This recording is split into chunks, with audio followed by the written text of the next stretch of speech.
রাজধানীতে কোরবানির পশুর হাট বেশ সরব হয়ে উঠতে শুরু করেছে। দেশের নানা প্রান্ত থেকে ট্রাকে করে গরু ছাগল সহ কোরবানির পশু আসছে হাটগুলোতে।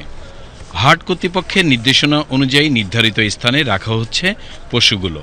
হাটে আগত ব্যবসায়ীদের নিরাপত্তা, থাকা খাওয়ার ব্যবস্থা নিশ্চিত করছেন হাটের ইজারাদাররা। পুরোদমে কেনাবেচা শুরু না হলেও পছন্দসই পশুর দরদাম করছেন ক্রেতারা।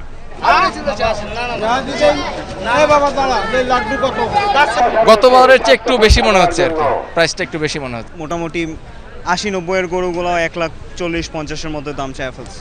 গোখাদ্যের মূল্য বৃদ্ধির কারণে এবার পশুর দাম কিছুটা বেশি বলে জানালেন বিক্রেতারা। অতিরিক্ত খাদ্যের দাম বেশি হয়, ওই জন্য গরুটার দাম বাড়ার কারণ। 22টা ছাগল আনছি, তার মধ্যে 4টা ছাগল বিক্রি করছি, আর 18টা ছাগল আছে। সামনে সময় আছে, এই আর দেড় আমরা বসে আছি।